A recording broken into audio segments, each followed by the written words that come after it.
Subscribe ಆಗಿ ನನ್ನ ಚಾನಲ್ಗೆ ಪಕ್ಕದಲ್ಲಿರೋ ಬೆಲ್ ಬಟನ್ ಇದೆಯಲ್ಲ ಇದನ್ನು ಕೂಡ ಪ್ರೆಸ್ ಮಾಡಿ. ಹಾಯ್ ಹಲೋ ನಮಸ್ತೆ, ಎಲ್ಲರಿಗೂ ಸ್ವಾಗತ ಮತ್ತು ನಮ್ಮ ಚಾನಲ್ಗೆ. ನಾನಿವತ್ತೊಂದು ಇನ್ಸ್ಟಂಟ್ ಆಗಿರುವಂಥ ಬ್ರೇಕ್ಫಾಸ್ಟ್ ಹೇಗೆ ಮಾಡೋದು ತೋರಿಸ್ತಿದ್ದೀನಿ. ಬನ್ನಿ, ಹಾಗಿದ್ರೆ ಇದು ಬೇಗ ಆಗುವಂಥದ್ದು. ಬೆಳಗ್ಗೆ ಇದನ್ನು ಮಾಡೋದು ಹೇಗಂತ ನೋಡೋಣ. ನಾನಿಲ್ಲೊಂದು ಎಂಟಿ ಬೌಲ್ಗೆ 1 ಕಪ್ನಷ್ಟು ಬೇಸನ್ ತೊಗೊಂಡಿದ್ದೀನಿ, ಅಂದರೆ ಕಡಲೆ ಹಿಟ್ಟು. ಅದೇ ಕಪ್ಪಿಂದ 1 ಕಪ್ನಷ್ಟು ಅಕ್ಕಿ ಹಿಟ್ಟು ತೊಗೊಂಡಿದ್ದೀನಿ. ಹಾಗೆ ಅದೇ ಕಪ್ಪಿನಿಂದ 1.5 ಕಪ್ನಷ್ಟು ಗೋಧಿ ಹಿಟ್ಟನ್ನು ತೊಗೊಂಡಿದ್ದೀನಿ. ಇದೆಲ್ಲದನ್ನು ಹಾಕಿ ಒಂದು ಸರಿ ಚೆನ್ನಾಗಿ ಮಿಕ್ಸ್ ಮಾಡ್ಕೊಳ್ಳಿ. ಎಲ್ಲ ಹಿಟ್ಟು ಮಿಕ್ಸ್ ಆಗಬೇಕು. ಸೊ ಈ ಥರ ಮಿಕ್ಸ್ ಮಾಡ್ಕೊಂಡಾದಮೇಲೆ ಉಳಿದಿರುವಂಥ ಸಾಮಾನುಗಳನ್ನು ಹಾಕ್ಕೊಳ್ಳೋಣ. 1 ಸ್ಪೂನಷ್ಟು ಜೀರಿಗೆ ಹಾಕ್ಕೊಳ್ತಿದ್ದೀನಿ. ರುಚಿಗೆ ಎಷ್ಟು ಬೇಕೋ ಅಷ್ಟು ನೋಡಿಕೊಂಡು ಉಪ್ಪು ಹಾಕ್ಕೊಳ್ಳಿ. ಹಾಗೆ 1 ಟೀ ಸ್ಪೂನಷ್ಟು ಸಕ್ಕರೆ ಕೂಡ ಹಾಕ್ಕೊಂಡಿದ್ದೀನಿ ಟೇಸ್ಟ್ಗೋಸ್ಕರ. ಹಾಗೆ ಇದು ಚಿಲ್ಲಿ ಫ್ಲೇಕ್ಸು ನೋಡ್ತಿರ್ಬೋದು, ಇದು ಕೂಡ 1 ಟೀ ಸ್ಪೂನ್ ಆಗುವಷ್ಟು ಹಾಕ್ಕೊಂಡಿದ್ದೀನಿ. ಹಾಗೆ ಕರಿಬೇವಿನ ಸೊಪ್ಪು ಜಾಸ್ತಿ ಬೇಕಿದ್ರೂ ಹಾಕ್ಕೋಬೋದು. ಒಂದು ಅರ್ಧ ಟೀ ಸ್ಪೂನಷ್ಟು ಅರಿಶಿನ ಪುಡಿ ಹಾಕ್ಕೊಳ್ತಿದ್ದೀನಿ. ಇದೆಲ್ಲದನ್ನು ಹಾಕ್ಕೊಂಡಾದ್ಮೇಲೆ ಒಂದು ಸರಿ ಚೆನ್ನಾಗಿ ಮಿಕ್ಸ್ ಮಾಡ್ಕೊಳ್ಳಿ.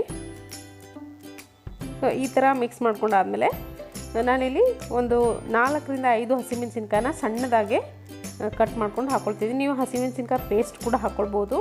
ಹಾಗೆ ಈರುಳ್ಳಿ ಕೂಡ ಅಷ್ಟೇ ತುಂಬಾ ಸಣ್ಣದಾಗಿ ಕಟ್ ಮಾಡ್ಕೊಂಡು ಹಾಕ್ಕೊಳ್ತಿದ್ದೀನಿ. ಟೊಮೆಟೊ ಕೂಡ ಅಷ್ಟೇ, 1 ಟೊಮೆಟೊ ಇದೆ. ಹಾಗೆ ಒಂದು 2 ಈರುಳ್ಳಿನ ಸಣ್ಣದಾಗಿ ಕಟ್ ಮಾಡ್ಕೊಂಡು ಹಾಕ್ಕೊಂಡಿದ್ದೀನಿ. ಈರುಳ್ಳಿ ಮತ್ತು ಟೊಮೆಟೊದ ಪ್ರಮಾಣ ಸ್ವಲ್ಪ ಜಾಸ್ತಿ ಇರಲಿ, ಆವಾಗಲೇ ನಿಮಗೆ ಟೇಸ್ಟಿಯಾಗಿರುವಂಥ ಇದು ದೋಸೆ ಆಗುತ್ತೆ. ಇದಕ್ಕೆ ನಾನಿಲ್ಲಿ ನೋಡ್ಕೊಳ್ತಾ ನೀರು ಹಾಕ್ಕೊಳ್ತೀನಿ. ಸ್ವಲ್ಪ ದೋಸೆ ಕನ್ಸಿಸ್ಟೆನ್ಸಿಲಿ ಇದು ಬರಬೇಕು ಬ್ಯಾಟರು. ಸುಮಾರು ಒಂದು 2 ಗ್ಲಾಸ್ನಷ್ಟು ಆಗುವಷ್ಟು ನೀರು ಹಾಕ್ಕೊಂಡಿದ್ದೀನಿ. ನೋಡಿಕೊಂಡು ನೀರು ಹಾಕ್ಕೊಳ್ಳಿ. ದೋಸೆ ಬ್ಯಾಟ್ರಿ ಥರ ಆಗಬೇಕಿದು, ಪೂರ್ತಿಯಾಗಿ ತೆಳುವಾಗುವಲ್ಲ, ಗಟ್ಟಿಯಾಗುವಲ್ಲ. ಇವಾಗ ಕೊನೆಯದಾಗಿ ಮಿಕ್ಸ್ ಮಾಡಾದಮೇಲೆ 1 ಟೀ ಸ್ಪೂನ್ ಆಗುವಷ್ಟು ಸೋಡಾ ಹಾಕ್ಕೊಳ್ತಿದ್ದೀನಿ. ಸೋಡಾ ಹಾಕಿದ್ರೆ ನಿಮಗೆ ಕ್ರಿಸ್ಪಿಯಾಗಿ ಬರುತ್ತೆ. ನೀವು ಸೋಡಾ ಹಾಕದೇ ಇದ್ದರೂ ಹಾಗೆ ಕೂಡ ಮಾಡ್ಕೊಳ್ಬೋದು, ಮೃದುವಾಗಿ ಬರುತ್ತೆ. ಕ್ರಿಸ್ಪಿಯಾಗಿ ಬೇಕು ಅನ್ನೋರು ಸೋಡಾನ ಬಳಸ್ಬೋದು.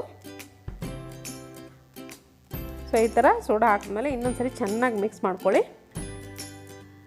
ಮಿಕ್ಸ್ ಮಾಡ್ಕೊಂಡಾದ್ಮೇಲೆ ನೋಡ್ತಿರ್ಬೋದು, ಈ ಕನ್ಸಿಸ್ಟೆನ್ಸಿಲಿ ಈ ಹಿಟ್ಟು ಬಂದಿದೆ ನೋಡಿ. ಸೊ ಇದನ್ನು ನಾನು ಮುಚ್ಚಿ ಒಂದು 2 ನಿಮಿಷ ಅಥವಾ 3 ನಿಮಿಷ ಬಿಡ್ತೀನಿ.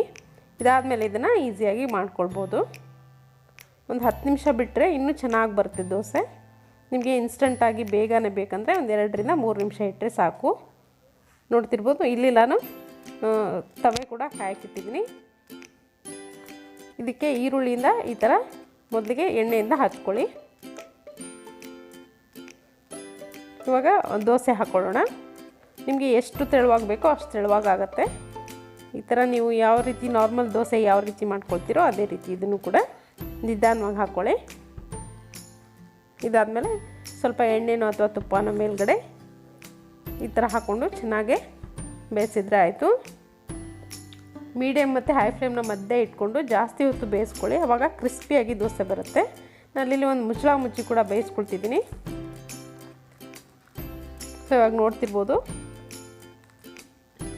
ಎಷ್ಟು ಈಸಿಯಾಗಿ ಇದು ಬರುತ್ತೆ ದೋಸೆ ಅಂತ. ಬೆಳಗ್ಗೆ ಬ್ರೇಕ್ಫಾಸ್ಟ್ಗೆ ಬೇಗನೆ ಆಗುವಂಥ ರೆಸಿಪಿ.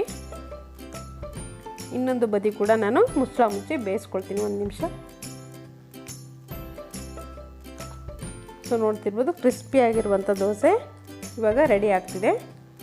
ಇದನ್ನು ನೀವು ಟೊಮೆಟೊ ಚಟ್ನಿ ಅಥವಾ ಕಾಯಿ ಚಟ್ನಿ ಜೊತೆ ನೀವು ಸರ್ವ್ ಮಾಡ್ಕೊಳ್ಬೋದು, ಅಥವಾ ಸಾಸ್ ಜೊತೆ ಕೂಡ ನೀವು ಸರ್ವ್ ಮಾಡ್ಕೊಳ್ಬೋದು.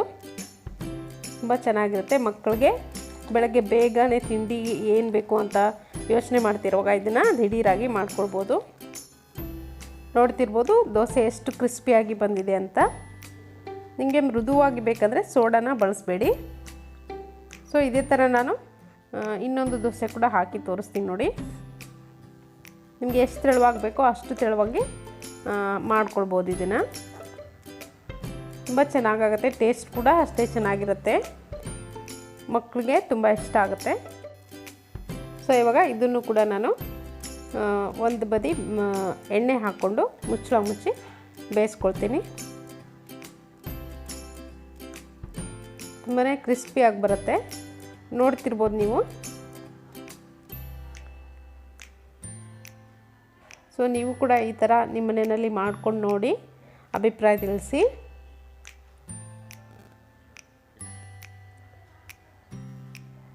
ಸೊ ನೋಡಿದ್ರಲ್ಲ ಇನ್ಸ್ಟಂಟಾಗಿ ಯಾವ ರೀತಿ ದೋಸೆಯನ್ನು ಮಾಡೋದು, ಬ್ರೇಕ್ಫಾಸ್ಟ್ ಮಾಡೋದು ಅಂತ. ಸೊ ಈ ರೆಸಿಪಿ ಇಷ್ಟ ಆಗಿದೆ ಅಂದ್ಕೊಳ್ತೀನಿ. ನಿಮಗೆ ಇಷ್ಟ ಆಗಿದರೆ ಒಂದು ಲೈಕ್ ಒತ್ತೋದನ್ನು ಮರಿಬೇಡಿ. ಹಾಗೆ ನನ್ನ ಚಾನಲ್ಗೆ ಇನ್ನೂ ಯಾರ್ಯಾರು ಸಬ್ಸ್ಕ್ರೈಬ್ ಆಗಿಲ್ವೋ ದಯವಿಟ್ಟು ಸಬ್ಸ್ಕ್ರೈಬ್ ಮಾಡ್ಕೊಳ್ಳಿ. ಒಂದು ಲೈಕ್ ಒತ್ತೋದ್ರಿಂದ ಹಾಗೆ ಸಬ್ಸ್ಕ್ರೈಬ್ ಮಾಡ್ಕೊಳ್ಳೋದ್ರಿಂದ ಯಾವುದೇ ರೀತಿಯಾದಂಥ ನಿಮ್ಮ ಮೊಬೈಲಿಂದ ದುಡ್ಡು ಕಟ್ಟಾಗೋದಿಲ್ಲ. ಇದು ಫ್ರೀ ಆಗಿರುವಂಥದ್ದು. ಇದೇ ರೀತಿ ನನ್ನ ವೀಡಿಯೋಸ್ಗಳನ್ನು ನೋಡ್ತಾ ಇರಿ, ಹಾಗೆ ಸಪೋರ್ಟ್ ಮಾಡ್ತಾಯಿರಿ. ನಿಮ್ಮ ಸಪೋರ್ಟು ತುಂಬಾ ಇಂಪಾರ್ಟೆಂಟ್ ಆಗಿರುತ್ತೆ. ಈ ವಿಡಿಯೋನ ಕೊನೆವರೆಗೂ ನೋಡಿದ್ದಕ್ಕಾಗಿ ಥ್ಯಾಂಕ್ ಯು.